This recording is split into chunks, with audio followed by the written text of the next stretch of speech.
Please, Marco, tell us that Italy is not behind the other European countries. Actually, it's, I think, ahead of many, but I don't want to make names. So, my presentation is about change and how it affected my company. I'm a co-founder of Gruppo MutuiOnline. As I said, it's a listed company in Italy, and it's been a pioneer in online credit in the country for many, many years.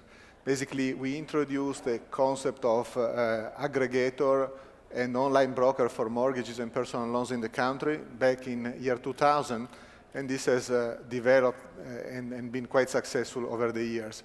And also we provide a lot of infrastructure for online lenders because we have a significant business process outsourcing business as well.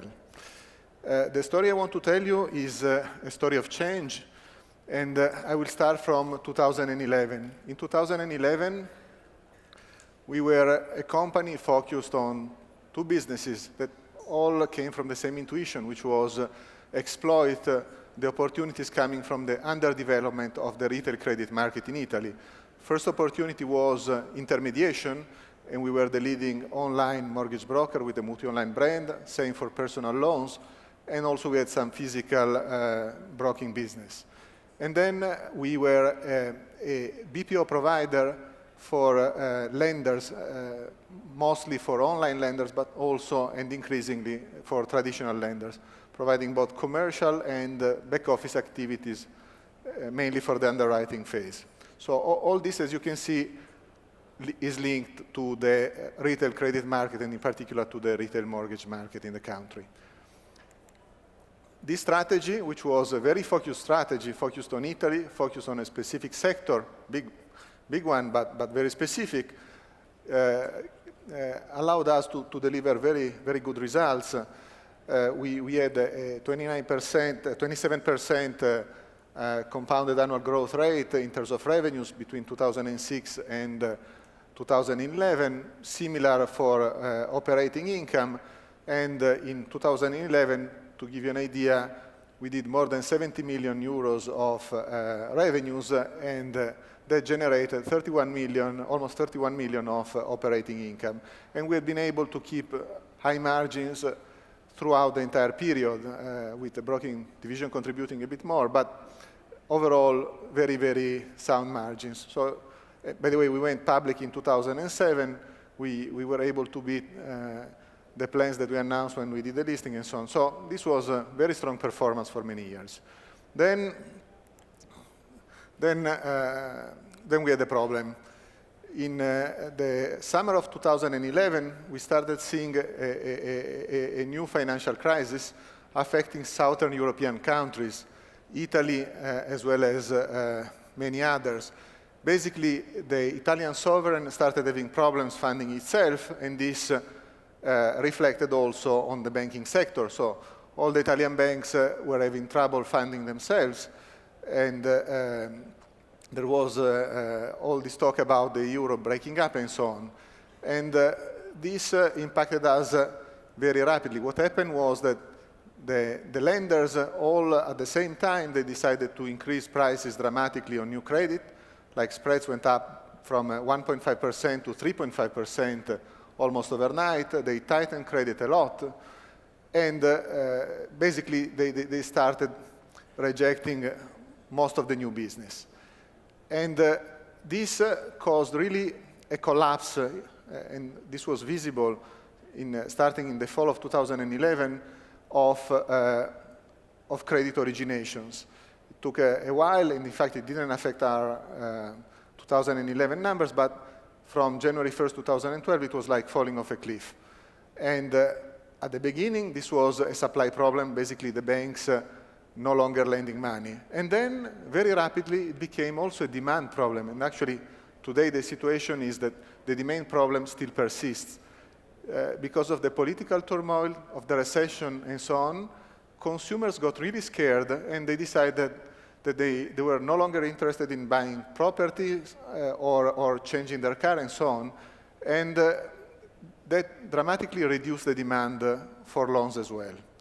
So this all translated into a cumulative drop of more than 70%. So more than 2/3 of our market that evaporated over a period of around 12 months. And obviously, even as a very sound business, this was a very, very serious problem. By the way, our BPO business was a people-based business. So we had, at the time, around 700 people doing that. Technology and people, good margins, but you have a minus 70% of volumes. So what did we do? We did two things, more or less in parallel. First, we had to stabilize the situation. We were forced to restructure. Restructuring means reducing costs. For us, it also meant laying off a lot of people. And it was a bit painful. We got the unions in the company and so on. So it was not so easy, but we were able to do it. And also, for instance, we reduced variable compensation. We had a lot of variable compensation as part of our compensation structure. We almost eliminated it at the time. And we adjusted all the other things. By the way, we were a tight ship, so we didn't have too much to cut in terms of useless expenses.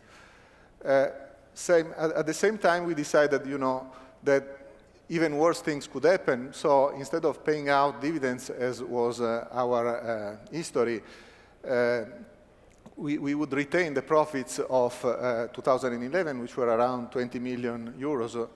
And we decided to keep that cash in our bank account, just as a safety measure. Actually, we kept it in Luxembourg and in the UK, just to be safer, because we had the intuition that, if there was a certain probability that the banking system would be collapse or be nationalized, and so we wanted to be sure we would still be around, even in that case.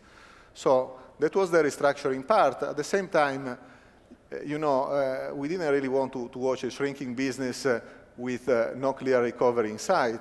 And so we decided to diversify at the same time. And we did this in different ways. On the broking side, the most important thing we did was we launched our insurance aggregator. It was a business that was not successful in Italy for many years, and then we'd seen from a competitor that had started before that it could be viable. So we started this insurance aggregator, and we started investing TV big time, by the way, exactly when our core business was really at its bottom. And also we started to do utility aggregator and other smaller things. On the BPO side, instead, we did acquisitions. We acquired companies doing portfolio management of the management of portfolios of loans. So this is a more stable business that proved to be a very, very strong acquisition. And it kept us in the black in 2012, for instance. Then we also acquired in 2013 two insurance BPO companies.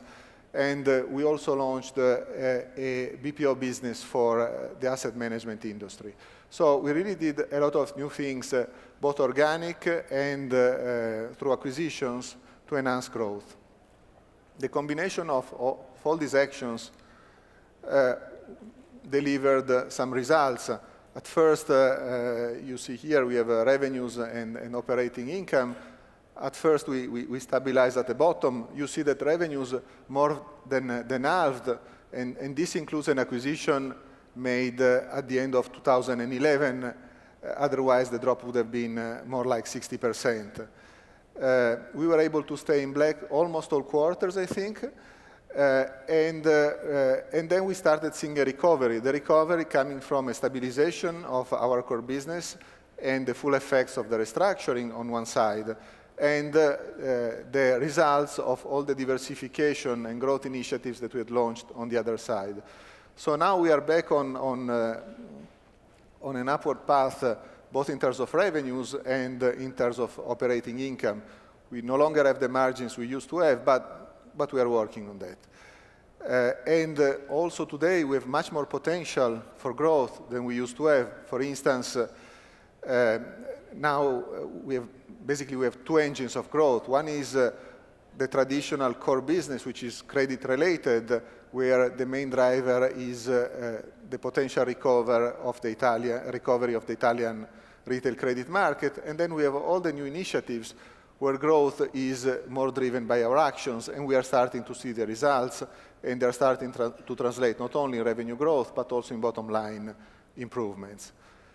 So this is what happened, the results, and I will terminate my very brief presentation by sharing a few thoughts, very deep thoughts on change.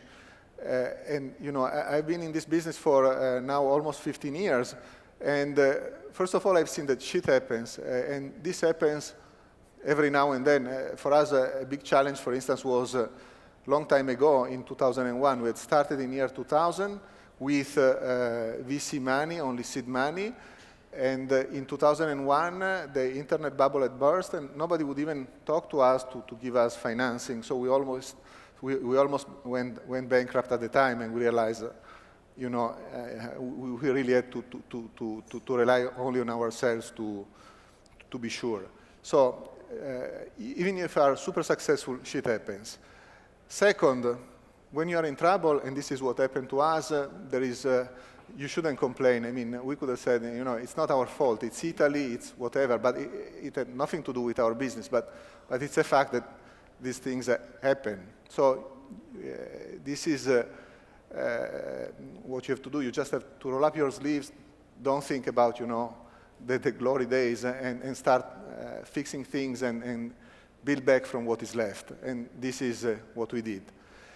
Second, third point is also quite obvious if you have experienced it, that when you're with your back against the wall, you deliver much better, you are more focused, your reasoning is sharper, and so on. The only problem is, you know, it's not a very nice experience, so it's better to avoid it. And final point, this is more about investing and so on. It's about diversification. Our thought was always it's better to be focused. We thought we had a very good opportunity in what we were doing, with plenty of room for growth, and also a lot of execution challenges. So it made sense to focus just on that. That's why we didn't go abroad, for instance. And this is true and makes a lot of sense because it delivers a lot of value for investors, be it a VC or a public, an investor in public equity. The problem is, as an entrepreneur, you are not really diversified. So it might be wise to keep some diversification as well as a sound financial structure, because that's the only guarantee in many cases of your survival. So diversification to some extent, in my mind now, makes some sense. This is the end of my very brief presentation on change. If you are curious, we are a listed company. You could look up on our website how we are doing. Tomorrow we have the Q3 results and so on. And you can follow, you know, our story and see if it continues to recover or what happens. Thank you.